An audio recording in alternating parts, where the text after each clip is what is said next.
Hi guys, good morning. Today is Wednesday guys, no. So meron ng pasok.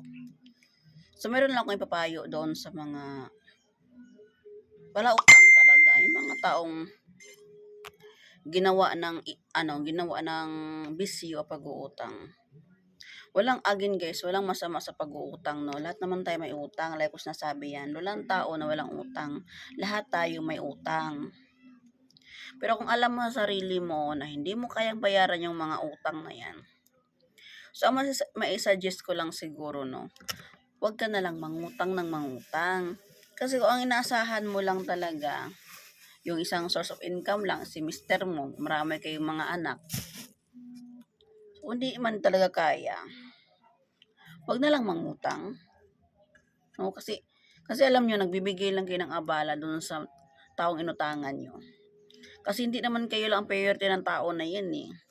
Yung pera kasi inutang nyo, hindi nyo naman pera yan. Pera ng tao yan, yun ang pautang. So, parang walang abala, no? So, alam mo sa sarili mo na nahihirapan ka magbayad. Bandang huli. So, huwag ka na lang mangutang, no? Tapos, tuwing singilin, kayo pa ang magagalit. Normal lang, sisingilin kayo ng tao na yan kasi may utang nga kayo. So, kung ayaw yung palang singilin, ayaw pala ng gulo, huwag na lang kayo mangutang, no? Kasi alam nyo guys, sa totoo lang, yun kasi hindi pagbabayad ng utang. Yun kasi ang cause na magkaroon kayo ng hidwaan doon sa taong yun.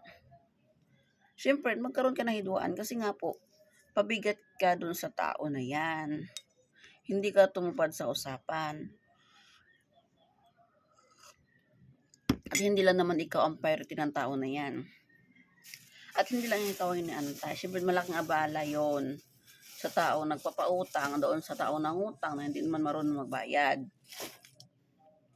Kasi siyempre kung may goal ka talaga magbayad doon sa utang mo, sabi nga nila sa ibang nangutang sa akin, alam mo, kung may plano talaga magbayad yan, inuunti-unti sana niya. Pero hindi kasi ang tao kasi hindi talaga marunong magbayad guys. Kung wala talagang plano magbayad ng kanyang utang, hindi yan nag-uunti-unti ng bayad.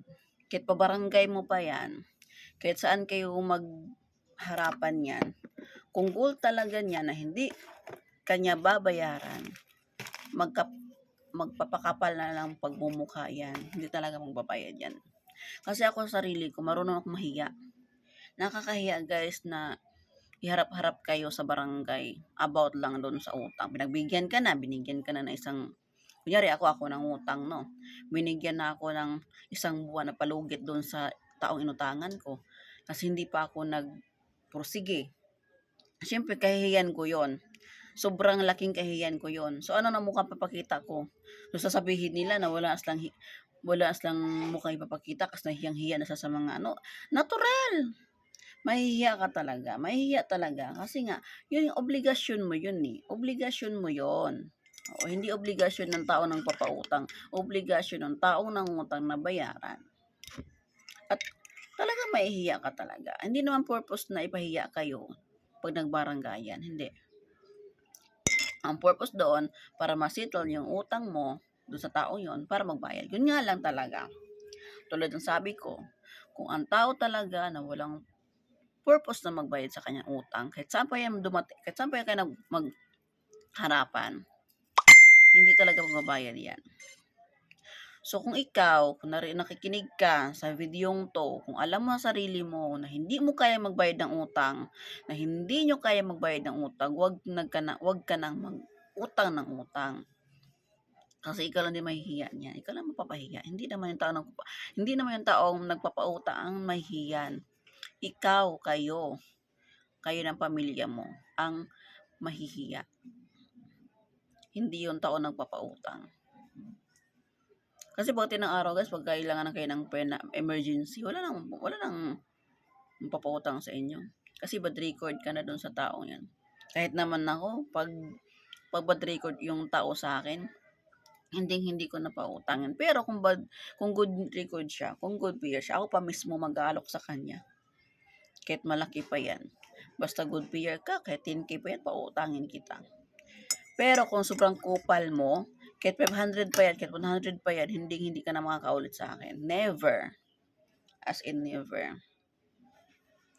Kasi guys, itong negosyo yan, pautang, negosyo din kasi yan eh. Negosyo din yan ng tao. Hindi yan charity. Hindi ibig sabihin na may pera yung tao na yun, hindi ka na magbabayad. Negosyo yan eh. Business is business. Okay. Wala sa negosyo ang pagiging kaibigan, kapitbahay, kapatid, kapamilya, wala. Kasi nga, business is business. Kung ipairal mo kasi yung puso mo dito sa ganyang klase negosyo, down ka. Kung ipairal mo yung kalambutan ng puso mo, down ka. Okay? So, yun lang no, siguro, may papayo ko lang doon sa mga taong hirap sa buhay na alam naman nila na talagang hirap sila magbayad ng utang. So, huwag na lang mangutang na mangutang. Kasi, mahirapan lang din kayo bandang araw. Bandang huli, mahirapan lang din kayo, guys. So, yun lang. Good morning motivations. I hope may matutunan kayo. Kung matamaan man sila, wala akong pakialam, wala akong mini-mention dito. Akin lang. Sabi lang ako, real talk lang. Motivation din po yun. At saka, real talk na din po.